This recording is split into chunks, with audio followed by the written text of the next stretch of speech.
Alright, so I just made this video about this fixed fantasy idea that we have in our head, and I was still thinking about it as I was editing the movie, and I realized I wanted to make a little addition to this thing, this rant, this thing that I was saying, because I feel there was this little part missing that is quite interesting as well. And this is this idea of perfection. And again, it's process versus product, right? We as a society somehow, and maybe this is personal as much as it is societal or cultural, but I think it's something that we all deal with. We have this idea that perfection is attainable. Even worse, it's expected, right? Whenever we plan something, whenever we look at what's going to happen, we take maximum result, and that's the norm. That's what we're going for, right? And I think this is so detrimental to people and the way we work and the way we feel about ourselves, because it's part of the fantasy, right? I mean, in a way, this is the fantasy. The fixed fantasy is, okay, I'm right here, I'm making this plan, I'm taking perfection as a baseline, and I'm projecting into the future, and I'm really great at, predicting the future. So this is what will happen, and whatever deviates from that is, failure. It's failure. So what happens is that we make a plan, and we're so convinced that it's attainable, and we take it personally if it isn't. So I'm going for maximum results, and I can do this because I always am great. And then I start to work. And now what happens? Every time I make a mistake, it's a slap in the face. I failed. What does it mean for me, and what does it mean for the project? Well, for me it means I'm disappointed. I'm sad. I'm confronted with a fact I can't accept. I'm less than I thought I was. What does it mean for the project? Well, it means for the project, we're running late. We're going to go over budget because this perfect plan is not going to be attained. What's more, it's perceived as something bad. So we made a mistake. Now what do? We start pointing fingers. We start thinking for ourselves why it wasn't our fault. So instead of taking what a mistake has to offer, namely learning, mistakes are great. You should embrace mistakes, especially your own. Those are the points where you get feedback saying, dude, you need to improve, there's room for improvement, and look what information there is here for you to improve. Right? The specific mistake tells you a lot about what's going on. It could tell you something about your process. So we kind of don't want to be confronted with the mistake, so we start either saying it's their mistake, or we couldn't help it, or we're going to say, all right, so it was my mistake, what do you want from me, right? Don't make it difficult for me, right? So we don't focus on the value that a mistake has, and so we kind of pay double for the mistake instead of taking out of the mistake what's there to offer, right? We pay tuition, we made the mistake, now learn the lesson, but we don't do that. And secondly, things we do to prevent mistakes are often seen as inefficient, right?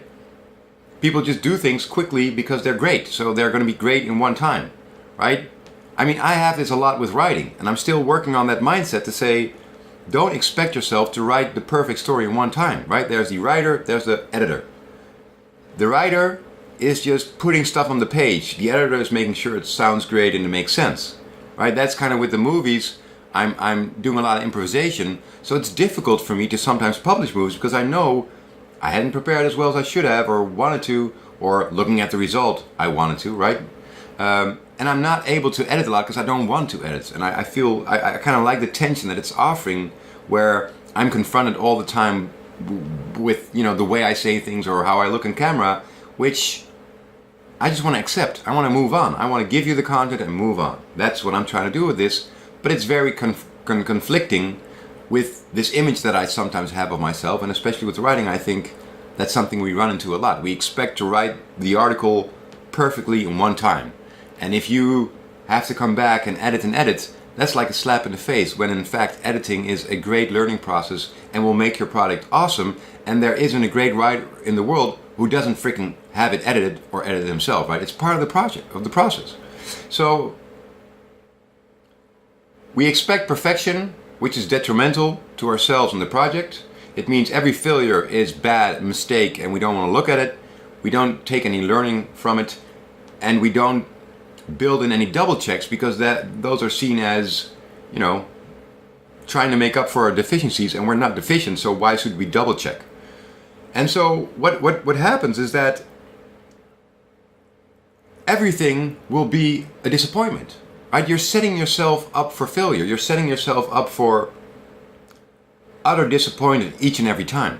Because if you're expecting perfection, the best you can do is reach it. Now, I don't know how you operate, but me achieving perfection, it doesn't happen often, right?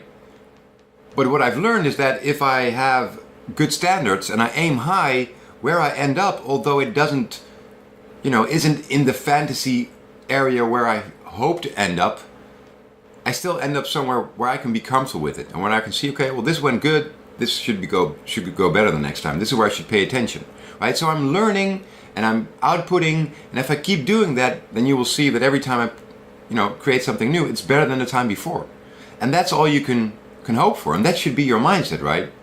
You shouldn't expect to really come out with perfection. You should strive for it, right? Strive for perfection, but don't expect it, and be okay with whatever comes out. That is a balanced point of view. Do your best, but don't expect it to be your best work ever. And if it is, be open to that and celebrate it. And if it isn't, look at what's there. Why didn't it go as expected? What was different from what you were expecting as a result? Was maybe your expectation off? Did you do things differently than you thought you would do them just because it wasn't possible to do them the way you thought you could do them?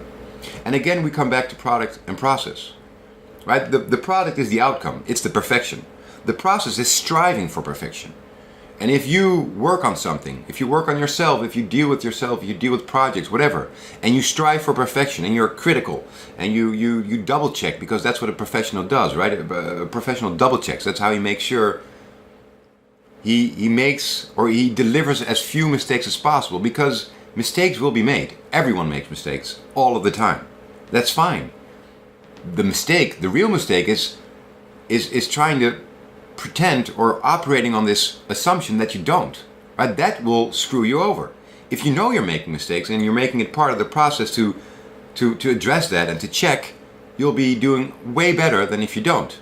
But if all you can see as perfect is just to do something once and then have it be perfect, and that's your process, then everything will be complete disappointment all the time, and you will be so disappointed with yourself. But on the other hand, if you're aiming for like 80%, right?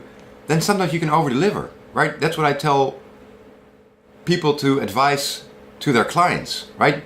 Try to give them the expectation that you're going to do something which is about 80% of your skill level. Because that way you'll be pretty certain you can deliver the goods, and there'll be times you'll over-deliver. But if you're projecting what you can do if you're on the top of your game to every client, then sometimes they're going to be disappointed, you're going to be disappointed. And if you do really well, you're just meeting expectations. I mean, what's the gain there? Right? So realize this fixed fantasy idea of the last movie is greatly intertwined with our idea about the attainability of perfection, which isn't attainable, and it works well as a striving, but don't get it twisted and start thinking it's really achievable. Just a little add-on. Thank you again.